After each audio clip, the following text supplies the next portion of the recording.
নমস্কার। আজকের ভিডিওটা কোনো জ্ঞান দেওয়ার জন্য নয়, বরং নিজের সাথে নিজের একটু কথা বলার জন্য। আমাদের সমাজে একটা কথা খুব সস্তা হয়ে গেছে। কথাটি হলো একটু মানিয়ে নাও। আচ্ছা, এই একটু শব্দটার সীমানা ঠিক কতটুকু? মা বাবা বলে একটু মানিয়ে নাও, অফিস বলে একটু মানিয়ে নাও, সমাজ বলে একটু মানিয়ে নাও।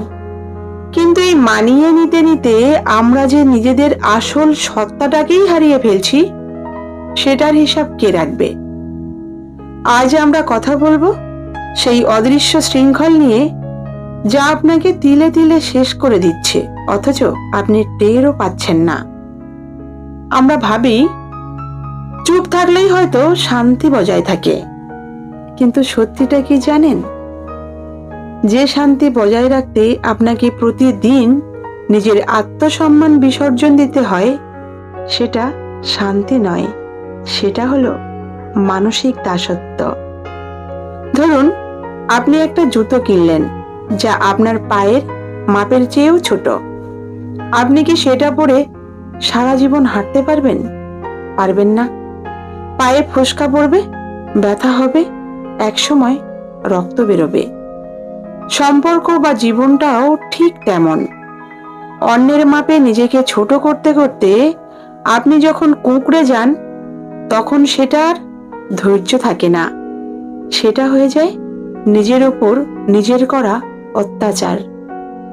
কেন আমরা ভয় পাই? বাস্তব উদাহরণ। আমরা কেন প্রতিবাদ করতে পারি না?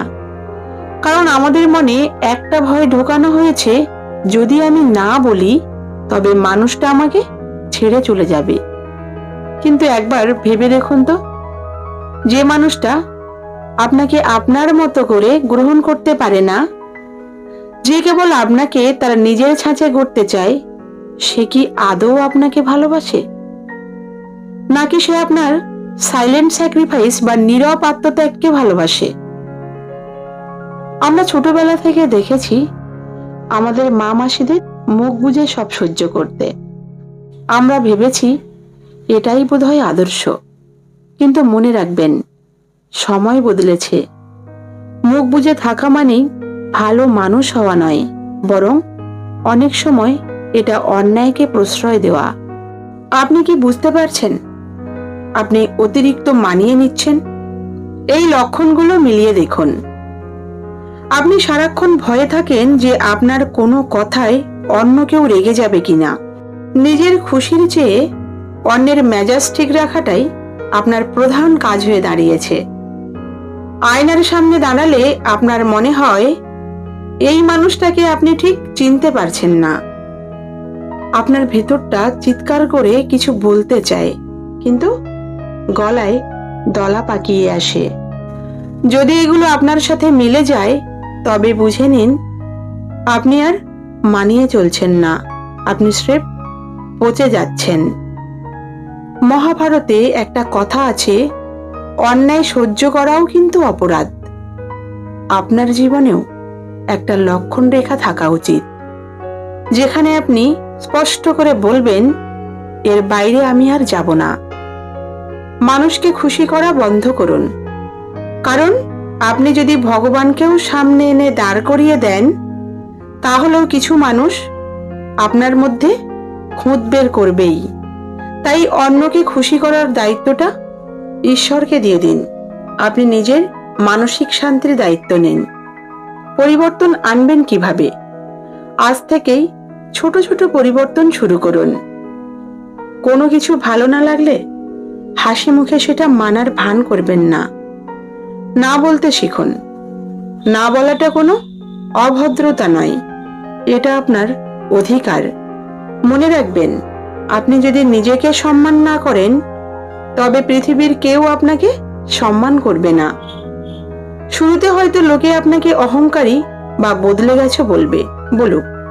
দিনের শেষে রাতে শান্তিতে ঘুমানোটা বেশি জরুরি, অন্যের বাহবা পাওয়ার জন্য নয়। জীবনটা একটা সাদা কাগজের মতো, সেখানে অন্য কাউকে দিয়ে নিজের গল্প লেখাবেন না। কলমটা নিজের হাতে নিন।